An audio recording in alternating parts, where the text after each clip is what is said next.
Let start electric charge and field class 12 short revision. Charge जो होता है वो स्केलर होता है और इसकी एसआई यूनिट होती है कूलाम, और इसको हम लोग ईएसयू यानी कि इलेक्ट्रोस्टैटिक यूनिट से भी करते हैं, जैसे 1 फ्रैंकलिन होता है। 1 कूलाम चार्ज होता है 3 × 10⁹ फ्रैंकलिन। और प्रैक्टिकल यूनिट इसकी एमयू इलेक्ट्रोमैग्नेटिक यूनिट होती है, और स्मॉलेस्ट यूनिट फ्रैंकलिन होती है, और लार्जेस्ट यूनिट फराडे 96,500 कूलम। उसके बाद पढ़ेंगे types of charges, positive, negative और न्यूट्रल। पॉजिटिव चार्ज होता है डिफिशियंसी ऑफ इलेक्ट्रॉन होता है। नेगेटिव चार्ज के पास एक्सेसनेस ऑफ इलेक्ट्रॉन होता है, और वहीं न्यूट्रल बॉडी के पास नंबर ऑफ इलेक्ट्रॉन जितना होता है उतना ही नंबर ऑफ प्रोटॉन भी होता है, एग्जाम्पल न्यूट्रॉन। उसके बाद प्रॉपर्टी ऑफ चार्ज में देखें तो ये स्केलर होता है, कंजर्व होता है, और ये क्वांटाइज होता है। इसका फार्मूला है Q=Ne, और n जो रिप्रेजेंट कर रहा है यहाँ पर इंटीजर है। इलेक्ट्रॉन जो कि यहाँ पर वैल्यू है 1.6 × 10⁻19 कूलम। उसके बाद सिमिलर चार्ज जनरली रिपेल करते हैं, सब बेसिक चीज़ है।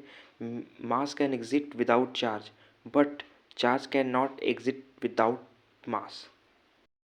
Charge follow simple scalar addition. Charge एक ट्रांसफरेबल होता है, और invariant does not depend upon speed. Specific charge होता है वो Q/m होता है, और जैसे कि हम यहाँ पर electron, proton, deuteron, alpha particle, तो हमें जो इम्पोर्टेंट चीज़ यहाँ पर क्या है कि जो ड्यूट्रॉन और अल्फ़ा पार्टिकल है उसमें नीचे जो आप देख रहे हैं 2 mp मास ऑफ प्रोटॉन, और 2 mp दोनों में, अल्फ़ा और ड्यूट्रॉन में आपको नीचे 2 mp देखने को मिलेगा, बाकी सब में सेम है इलेक्ट्रॉन प्रोटॉन में। उसके बाद हम लोग पढ़ेंगे कंडक्टर। तो अगर एक्सेस चार्ज है गिवन टू किसी भी चीज़ को आप दोगे तो हॉलो कंडक्टिंग स्फीयर हो गया, सॉलिड कंडक्टिंग स्फीयर हो गया, और हॉलो इंसुलेटिंग स्फीयर हो गया, तो रिवेन द ये सरफेस भी करीब करीब सेम ही होते हैं। उसके बाद ये पढ़ेंगे चार्जिंग ऑफ बॉडी। तो बाई फ्रिक्शन हो गया, बाई कंडक्शन हो गया। तो फ्रिक्शन जैसे कि only for insulator where rubbing equal and opposite nature of charge create होता है।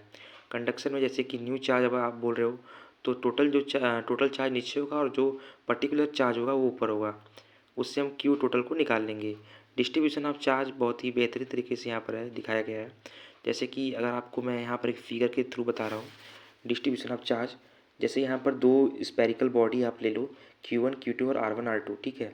उसके बाद आप जो Q1 Q2 है वो मेरा इनिशियल है, और फाइनल आप देख रहे हो Q' और Q2' है। तो Q1' Q2' equal to after contact जो होगा वो मेरा एक नया चार्ज निकल के आएगा, और यहाँ पर Q टोटल Q1 + Q2 है। तो Q1' अगर निकालने के लिए क्वेश्चन पूछ दिया एग्जाम में, तो R1 यानी कि R1 जो मेरा रेडियस 1 है अपॉन में R1 + R2, और Q टोटल यानी कि Q1 + Q2 जो मेरा इनिशियल चार्ज है। उसी तरह सिमिलरली हम लोग Q2' के लिए भी करेंगे। Q टोटल हमेशा यहाँ पर रहेगा।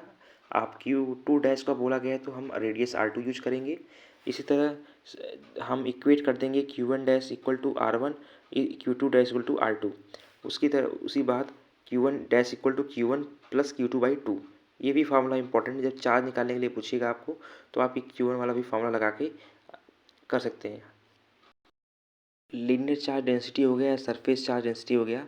यहाँ पर इसका जो फार्मूला है लीनियर चार्ज डेंसिटी का वो है लैम्डा इक्वल टू Q/L। यहाँ पर मास 0 है क्योंकि मास का यहाँ पर कोई मतलब यूज़ नहीं किया गया है। तो m0 L-1 T + 1a। Coulomb's law के बारे में पढ़ेंगे। F equal to K Q1 Q2/R², K 1/4πε0 होता है, और इस पूरे की वैल्यू होती है 9 × 10⁹9। उसके बाद जो यूनिट है वो आप देख लीजिएगा, ठीक है। तो अगर आप किसी भी मीडियम में बात कर रहे हैं जो भी आपका है, तो फोर्स मान लीजिए मीडियम में बात कर रहे हैं तो F एयर अपॉन में F के। ग्रेविटेशनल फोर्स भी बहुत इक्वेट करके आपसे क्वेश्चन नीट में कम से कम 5-6 बारी पूछा गया है। ग्रेविटेशनल फोर्स और इलेक्ट्रोस्टैटिक फोर्स को इक्वेट करके वैल्यू आपको दी रहेगी, आपको पुट करके निकालना होगा, या फिर कुछ उसमें मास को बढ़ाएंगे या कुछ भी करेंगे, आपको रेडियस दे देंगे ऐसा, तो आप दोनों इक्वेट करके वैल्यू निकालना होगा। तो ये भी इंपॉर्टेंट फार्मूला है। और एप्सिलॉन नॉट को परमिटिविटी ऑफ एयर स्पेस बोलते हैं, ठीक है। और उसके बाद यहाँ पर जो ER है इसे बोलते हैं रिलेटिव परमिटिविटी। एप्सिलॉन नॉट को 8.85 × 10⁻12। उसके बाद charge of 1 electron 1.6 × 10⁻19 coulomb. Mass of electron 9.1 into 10⁻31 kg, ठीक है। उसके बाद हम लोग पढ़ने वाले हैं फोर्स, जैसे कि मीडियम में एयर अपॉन में के है, तो वैक्यूम में ये बात कर रहे हैं, तो के एक डाई इलेक्ट्रिक कांस्टेंट है किसी भी मीडियम का। कूलम्ब्स लॉ में आप देखते होंगे, आप यहाँ पर जो भी क्वेश्चंस हैं, जो भी इक्वेशन है, आप इसे बहुत ही देखिए, मान लीजिए F12 फोर्स पूछ रहा है, जनरली इसका उल्टा ही होता है, तो F12 है मतलब कि R1 माइनस R2। ये एक ट्रिक बना के हम लोग इस पर फॉलो करेंगे। सुपरपोजिशन थ्योरम, जो कि force between two charge does not depend on presence of other charge and medium. Force net अगर आपको निकालना है तो F1 प्लस आप जानते हो कर लोगे। उसके बाद आपको यहाँ पर बोला जाएगा कि लाइक चार्ज है, तो उसके लिए अगर स्मॉलर चार्ज के लिए अगर पूछा गया है लाइक चार्ज, तो हम x equal to R upon में √n+1 कर देंगे, ठीक है। और वहीं अनलाइक चार्ज के लिए बात कर रहा है, तो x equal to R upon में √n-1। For system to be in equilibrium, अगर वही केस इक्विलिब्रियम में है, तो x equal to R upon में √n+1, q equal to -n और q अपॉन में √n+1 का होल स्क्वायर। ये फॉर्मूला निकालेंगे चार्ज के लिए। फिर वहीं अगर बात कर रहे हैं यहाँ पर, if symmetrical then force net equal to 0। Force net KQ upon में a/√2 होल का होल स्क्वायर, a/√2 डायगोनली निकाला गया है, और यह 20 के लिए पूछा गया था, तो इन दोनों में ही अंतर है। उसके बाद पेंडुलम प्रॉब्लम में बहुत ज़्यादा क्वेश्चन आता है, तो जैसे आप देख सकते हैं कि ऊपर की ओर cos थीटा लग रहा है और इधर साइड में जा रहा है तो sin थीटा।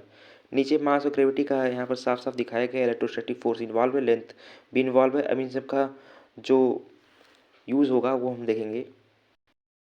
यूज़ यही किया गया है कि Fe अपॉन में mg equal to QE upon में mg, Fe equal to QE mg, T equal to √QE² plus mg², tan theta 1 equal to K Q1 Q2 x² m'(mg). वहीं theta 2 के लिए बात करें तो K Q1 Q2 अपॉन में x² m2g। tan theta is inversely proportional to 1 upon m।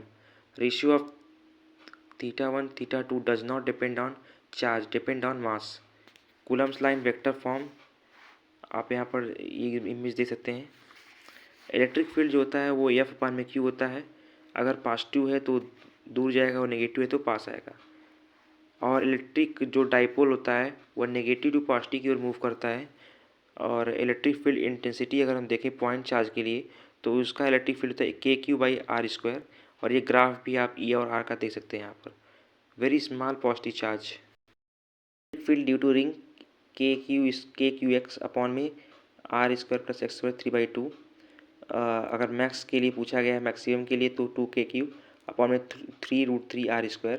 अगर x 0 है यहाँ पर तो E भी 0 होगा। अगर रेडियस बहुत बड़ा है तो फिर यहाँ पर KQX अपॉन r³ होगा, और x बड़ा है तो स्क्वायर होगा नीचे x पे। Electric field due to circular arc के लिए KQ/r² sin θ/2 upon θ/2, lambda equal to Q upon epsilon naught, lambda linear charge density होता है, E equal to 2Q λ/sin θ/2 होता है, और यहाँ पर रिंग के लिए 2K λ/r होता है। इलेक्ट्रिक फील्ड लाइन की बहुत सारी प्रॉपर्टीज़ हैं, यहाँ पर आप इमेज को पॉज करके पढ़ सकते हैं। और ये कुछ इलेक्ट्रिक फील्ड का एक चीज़ है कि कभी भी यह इलेक्ट्रिक फील्ड जो है, मान के चलिए कि बहुत ज़्यादा तुरंत शार्प पॉइंट नहीं करता है, ये कर्व बना के ही चार्ज अगर घूमेगा तो घूमेगा, शार्प पॉइंट पे नहीं घूमेगा कि तुरंत चार्ज घूम जाए, यह पॉसिबल नहीं है। उसके बाद conservation of field never form close loop, ठीक है, कंजर्वेशन फील्ड कभी भी क्लोज लूप फॉर्म नहीं करता है, ये भी इंपॉर्टेंट पॉइंट है।